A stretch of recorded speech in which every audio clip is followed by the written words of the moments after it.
Hi, everybody, and thanks for tuning into Molly's Salon. This is our weekly program every Thursday evening where I interview innovative thinkers and creative firebrands. We're living through a critical time in American history, and boy, are we right now.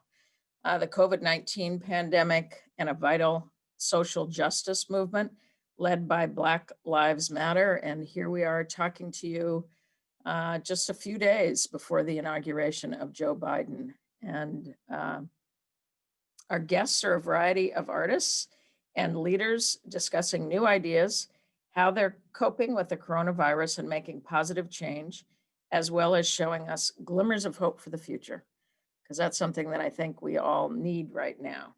My guests this week are Rebecca Campana, Arena Stage's Schools Program Manager, Steve Grundman, who's a senior fellow with the Atlantic Council, and Daniella Topol, who was the director of Arena Stage's Intelligence, one of our power plays.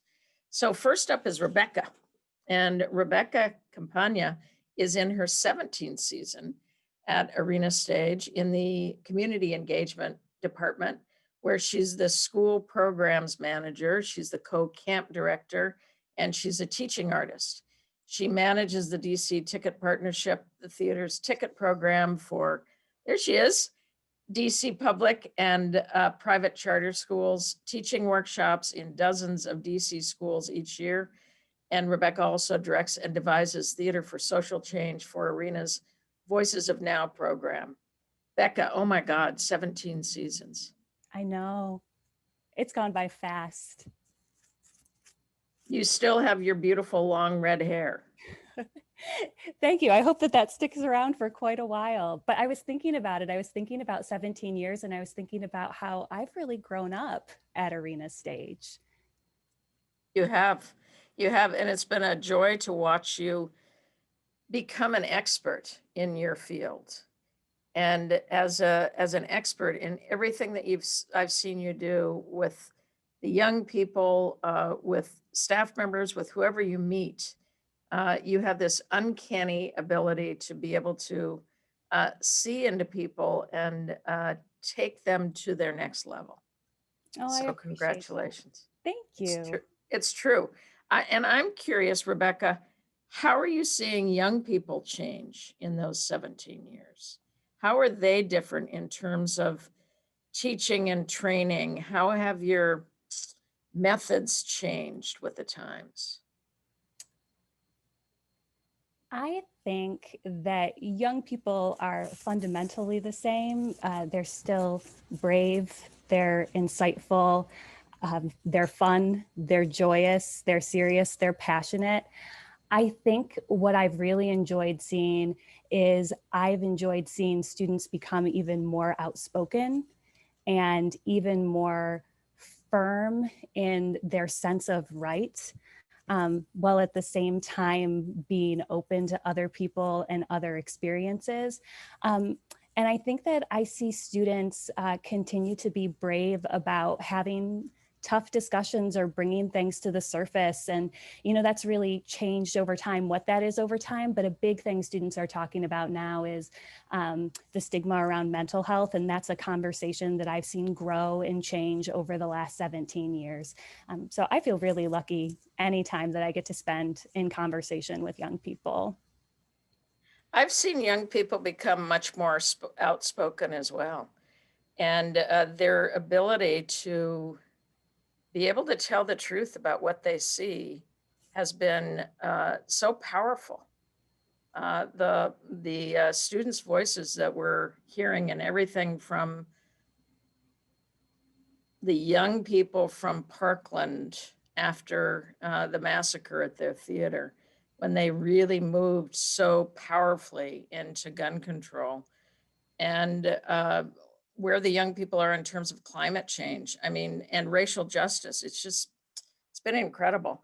I wanted to talk to you about a new program that we're doing this winter, the Drama Book Club, and particularly because we're talking about 17 years, and you are leading this class with Otis Ramsey Zoe. So talk about your relationship with him, and what the class is going to be. Sure. So, one moment. So 17 years ago, I packed up my Subaru and moved from Western New York to DC to do an internship at Arena. And that was the same year that Otis was the literary fellow. And so he was one of the first people that I met in DC. And one of the best parts about being part of an internship or fellowship program is you meet the people that you're going to come up with. And you also, I think, meet people that you connect to on kind of a soul level too. And so Otis is one of those people for me. And this is the first time we've been able to work on a project together. So I'm really excited about getting to work with him every week on this drama book club and to meet the people who are going to be part of the group, because it's not complete until we're all together. What does a drama book club mean? What can people expect if they sign up for the class? So what we're going to do is we are going to come together once a week for 90 minutes on Thursday in February and March. And we're going to take a look at 4 contemporary American plays and musicals. And we're going to first read them and examine them as a text. And then we're going to meet them in their next stage of their life cycle as a production, how that text gets realized and what artistic choices went into making that version of that play. And then we're going to think about what's that next stage of life, that kind of afterlife that a play has or a musical has, where it lives in your memory and it lives in the conversation that you have with people. So we're going to be taking a look at 4 works together, and we're really hoping to build a community, to have some lively discussions, and to really fill that space. I don't know about you, but I really miss the conversations on the metro ride home or the walk home or the car ride home. And so we're really hoping to make that space too for people who love theater and are curious to come together and get to have that feeling again. So great. So is this a class for adults? Are you thinking that this would be a class where people who are season ticket holders or single ticket holders or people who are just curious about the theater might want to be there because of the investigation that you'll be doing? Absolutely. If you are a theater lover, a seeker, if you're curious, if you're looking for community, this is great. So we'd love to see people who have seen many plays, a few plays, or even just have a curiosity about theater. There's no threshold for entering except for a willingness to be part of this together. You want to give us a taste of one of the plays, or are you keeping that all under wraps? I'm ready to share 2, actually. Please. So one of the plays is going to be The Shipment by Young Jean Lee. And another play is going to be Indecent, which some arena ticket holders will recognize from past seasons, but Paula Vogel's Indecent. So those are 2 of the shows we've chosen. We hope to have the list finalized by next Tuesday. So stay tuned to the arena website. We're in the process of selecting a musical. I wonder, Molly, what season selection feels like for you. I feel like I'm getting a taste of it. You are, indeed, you are. That's so great. Becca, we just have a minute left. I just want to know, are you optimistic about the new administration? Absolutely. And I'll tell you what, Molly, I am optimistic about the new administration, but the thing that makes me most optimistic is every time I see a picture of someone getting a vaccine, because we have big problems to solve together. We have a lot of missed birthdays to celebrate. And every time I see someone get a vaccine, I think that we're that much closer to being together and making the world that we need. Beautiful, Becca. So great to see you. And your class sounds fantastic. And I know lots of people are going to want to sign up. All right, we So hope to see them all. take care. Can't wait Take to care. see you in reality back at the theater. It's coming. It is. It is. Take care, Take care. Molly. Bye-bye. Next up is Steve Grundman, and Steve is the founder and principal of Grundman Advisory. He's also a senior fellow at the Atlantic Council in Washington, D.C. Grundman Advisory is a professional services firm that helps executives in public, private, and nonprofit enterprises make good strategic choices. So Steve's coming up, and we got to know each other when hi, Steve. Molly. Thank you for having me. I'm thrilled that you're here. I'm thrilled that you're here. When Steve with Seamus Waco brought Arena the opportunity to partner with you and the Atlantic Council on Veterans Day 2020, uh, it was a virtual adaptation of Michelle Brooks's War Words, a play featuring stories from veterans. And if audiences want to watch it, you can see it on our website. It's called War Words, and it's completely free, and it's terrific. The goal of the effort was to humanize the military for non-military people. And I'm curious about two things. What was your experience working on this project from inception to the premiere? And I'll ask you the other question after you answer this one. Okay. It was a great experience. I'm not an entirely first-time producer, but not a super experienced producer. And so it suffices to say this is a story like a lot of those in theater last year, where originally we had set out to stage War Words, the stage play by Michelle Collis Brooks, on stage, do at least a stage reading, maybe a short run around Veterans Day. And so that's how the year started. If one can remember what January and February was like last year, people did things like that. They imagined that. And it actually took until about June for me to realize that was just not going to be possible this year, at which point we had to decide whether to abandon the project, scale it down in some silly way, or do something altogether different. And I was inspired by May 22, your short film, May 22, 2020. Yep. If I may call it this kind of a time capsule of the pandemic in Washington last spring. And it prompted me through Renee Littleton to be put in touch with SEMA. And once she, if it weren't for the energy that she immediately brought, the attachment, the affinity to the work that she immediately brought, I think my best efforts notwithstanding, it wouldn't have come to pass. But by happenstance, perhaps, by kismet, if you want to call it that, I got connected to exactly the right director. She had intentions both for the theater and technically, and for herself, for which this project was well suited.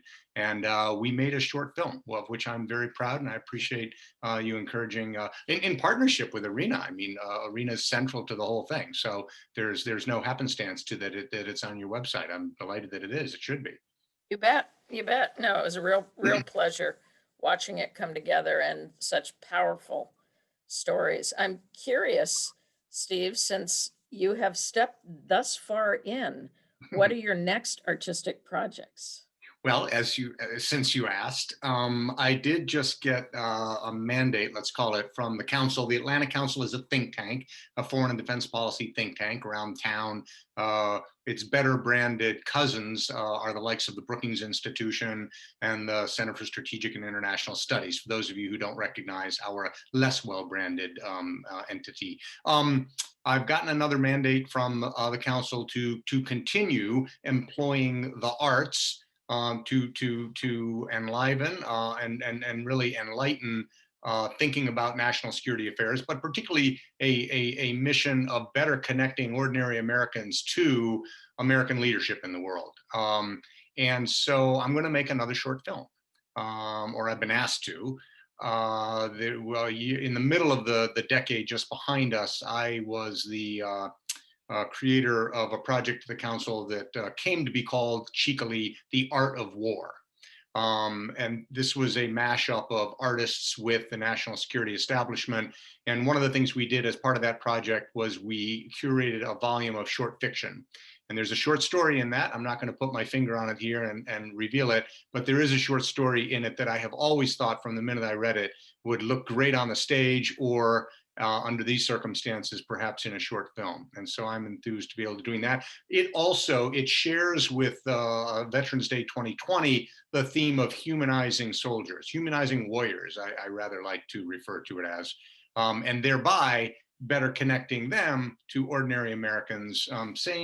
We're plowing kind of the same mission, but with a different work. Wonderful. Wonderful. Well, Steve, you and I are both Washingtonians.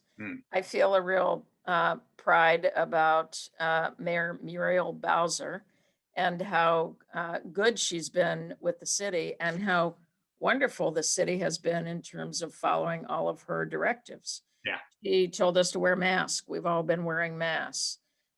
She asked us not to go uh, Right. last Wednesday Right. anywhere near the Capitol. Yep. We didn't go.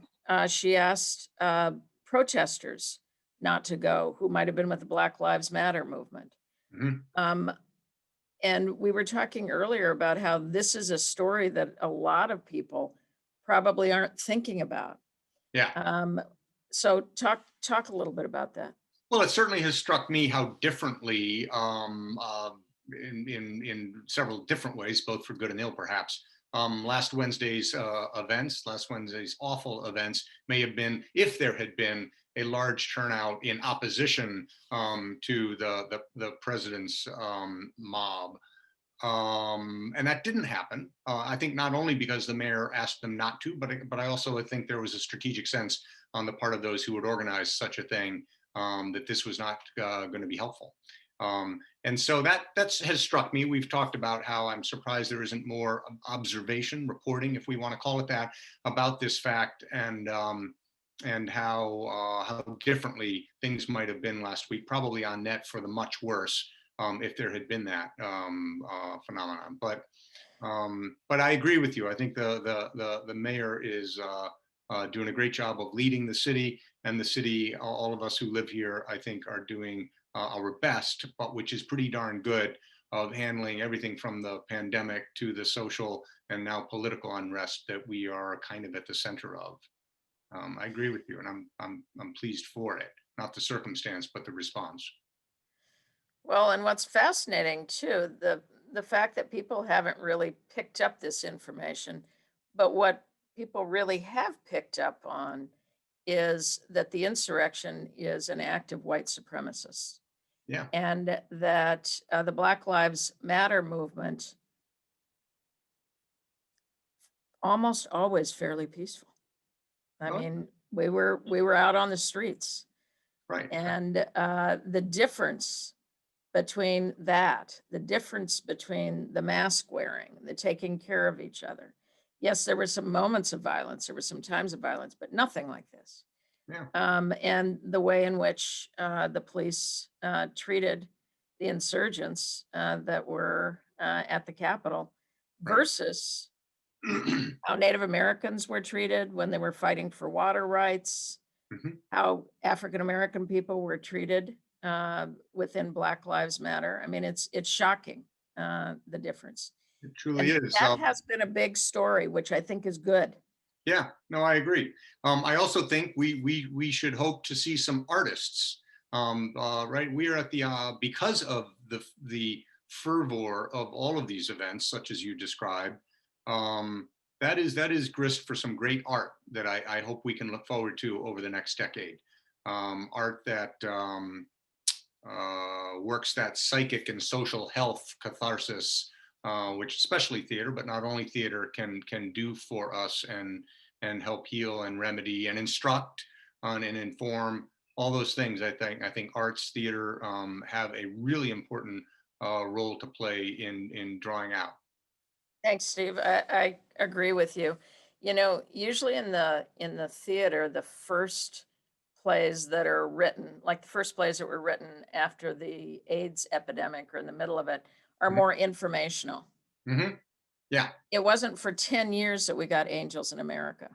right. And I think it's because a lot of writers who write for the theater, there is a tremendous amount of just not just information gathering, but also psychic response to Yeah, whatever is happening in the country. right. So I do think we are going to Hear see my story. Hear this story, please. exactly, Is the first exactly. response. And Mhm. we're going to see a lot of great work coming out, but I don't think it's going to come out immediately. I think Mhm. it will be a bit of time before we see it. So you see a lot of things from a big picture point of view. Where are you seeing glimmers of hope for the future, Steve? Oh, I want to pick up from what Becca said. I think it's young people. I think quite unfairly, let's generally call them, without being too precise about it, the millennium generation. comes in for a bad knock. I mean, I have millennial children, so maybe I'm biased, but I'm really impressed by and even inspired by the millennium generation. I worry a whole lot less about them as a cohort of our society than I do lots of other cohorts in our society. They seem well informed, savvy, technologically sophisticated, right? Right. As a general matter, that's not a generation that's going to be taken in by nonsense on social media.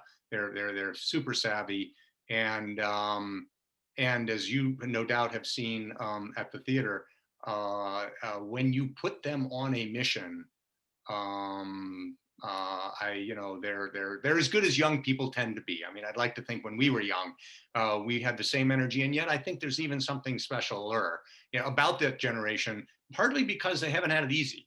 Right? These have been a tough couple of decades for someone trying to make their way from adolescence into adulthood, and those experiences and the toughness of it, I think, have steeled them to some manner of greatness that is where I have a glimmer of hope.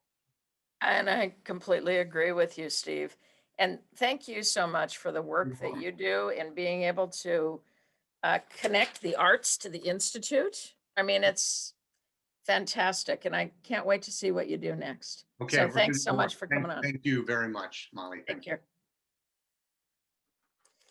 And next up, we have Daniella Topol, and she's the artistic director of Rattlestick Playwrights Theater in the West Village in New York City, which is one of the great names, Rattlestick Playwrights Theater. How fantastic, right? She's in New York City. She's directed a ton of critically acclaimed world premieres. She also directs across the country, and arena audiences may remember her work directing Jackie Lawton's power play, Intelligence. And there she is, and she's in a theater. I It makes me am. so happy. Tell us where you are, Daniela. I'm in the booth of Rattlestick. I just decided I have a wonderful 8-year-old and a puppy, and it's very busy in my home. And I had a bunch of meetings today, and I just decided to do them on Zoom in the theater and then join this conversation from the booth. So I feel very happy to be here chatting with you. I love it. I love it. Daniela, you were originally from the suburbs of Washington, D.C., Yes. right? Yes. Now living in New York. What was the impact of last week's insurrection on the Capitol? Did you feel you saw it through different eyes because you lived in the DC area? Yeah, and I have a lot of family that is still in the DC area and works in DC. My sister's a doctor in downtown, and I think it is really painful. I feel a great ache for this moment that we're in as a country, and how our democracy seems to hang by a thread, but the thread is holding. And I feel fortified by the strength that what can be built upon that thread, but it does feel very unsettling and terrifying. And so I think I've been in a lot of conversations with a lot of people, and artists, we feel things very intensely, and it just feels the ricochet of everything in DC just feels like it's felt here and felt all around the country. So Daniela, that fortification that you're talking about, and also the drive of the artist, the desire of the artist, how are you supporting artists during this crazy, unpredictable, provocative time? oh my gosh, so many different ways. I mean, part of it is a lot of like master classes and conversations and salons. We actually have been worried about people's mental health. So we created a partnership with a psychotherapy group and have offered pro bono sessions for artists who need some counseling. And so there have been over 40 artists that have been part of that program in group sessions and individual sessions. Just mental health is a real thing, dealing with economic issues and community separation. And we're trying to find a way to use this strange virtual format to come together as a community. So we created this new program. We launched it last week. It's called Open Play, and it's essentially like open mic, but it's open play for any artist to be a part of it. And bunch of artists signed up, and we sort of spin the technological wheel and a name pops up and every artist gets 5 minutes, and it will only last for the hour and a half that it was. And we were originally thinking we would just pick names out of a hat, and then my 8-year-old was at our pre-planning meeting and she was like, you could use the wheel of names. And I was like, Leora, you're hired. So but it was magical actually, because I hear what you and Stephen were talking about how there will need to be a gestation period to really process, to make the Angels of America work, Angels in America pieces based on this time that we won't see for a long while. And yet there is so much energy and creativity and need to respond and make a song and make a poem and make something. And the theater makers are just really vibrating with making. And so this forum has been really exciting to hear and see what they're making and what things are really funny and painful and all of the like. So yeah. I love that, Daniela. And going back again to the whole thing on, we probably won't see it Angels in America for a while, but unless they're all of the pieces that are the flashes, the sparks, here's the song, here's the poem, here's the short story, here's the play that leads the way, it never gets to that. Because Absolutely. we always build on everything else. Like somebody was asking me the other day,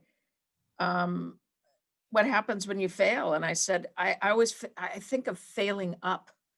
Like, I know that maybe I'm doing a project that maybe doesn't turn out so well, but there's a glimmer of something that I'll carry into the next project. And then boom, it comes out more, or 2 projects away. Yeah, and it keeps building.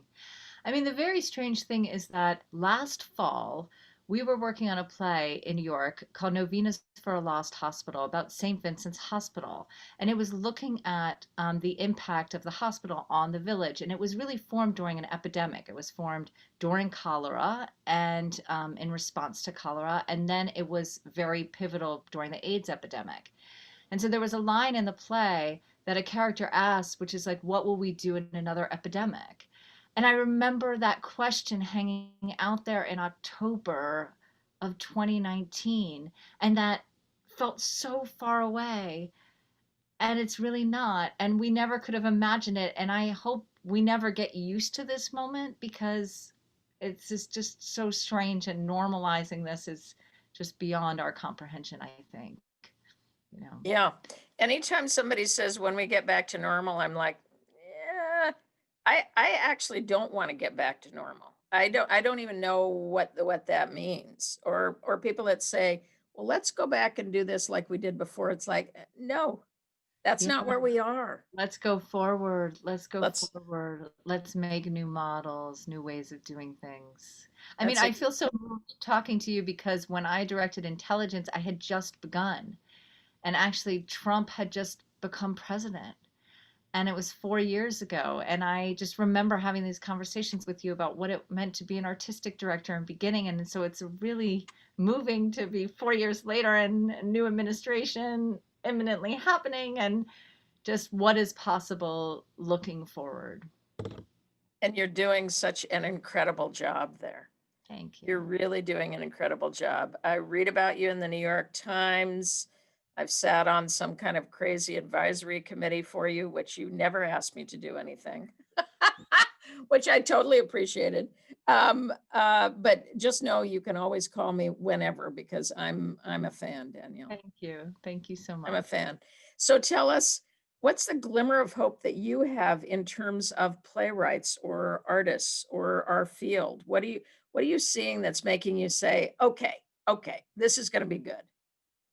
I just think, there's a new model that is not dealing with gatekeeping. It's really, or it's questioning and challenging gatekeeping and challenging access.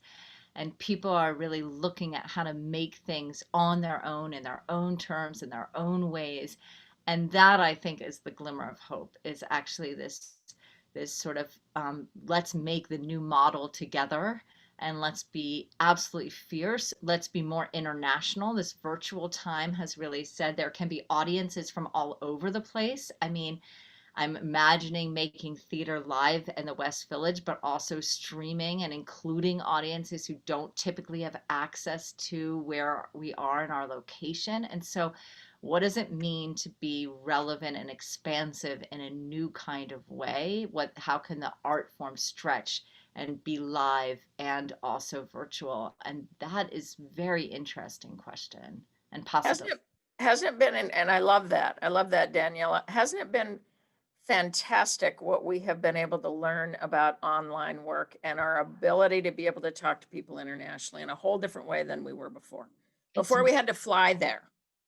Right. Now we've gotten more savvy with being able to do online work with people. Yeah, it's incredible. I've seen the way that ideas are now being shaped by new access in unique kinds of ways. And that is the lemonade of this lemony time. Great. Yeah. Well, it was so great to talk to you, Daniela. Thank you so much. Can't wait to see you in your theater, at Arena. Thank you. In the flesh. All Yeah. right. Yep. You take care. Thank you. Bye. Bye. Well, that was fun. I dropped one of my papers down. I got to grab it. Guest next week will be Eleanor Holmes Norton, Congresswoman, delegate for the District of Columbia. And let's hope we are going to move into Washington, D.C., becoming a state. Very possible. Denise Hart, Howard University professor, playwright, director, and dramaturg, and Jan Adams, who is the president and CEO of JMA Solutions. Today's gift of art, it's an introduction to Arena Stage's Voices of Now Mead Ensemble. Voices of Now is a prestigious program for dedicated young artists, performers, writers, and activists in grades 7 to 11. And the Mead Ensemble provides artists a fun and engaging environment where they write, perform, and share the stories that have shaped their lives and their world. The Mead Ensemble will perform in and contribute to an original autobiographical feature film that will be presented globally via our Arena Stage website, as well as international film festivals in June 2021. The film will be the combined work of 10 ensembles.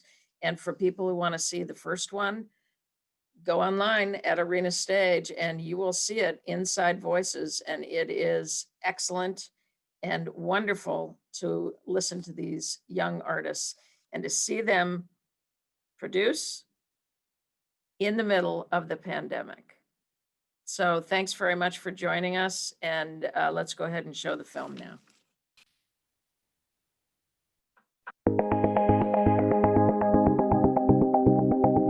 My name is Josh Bickford.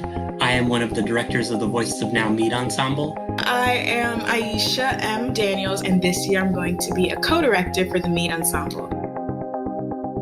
We will create a film based around their unique experiences and their own individual stories.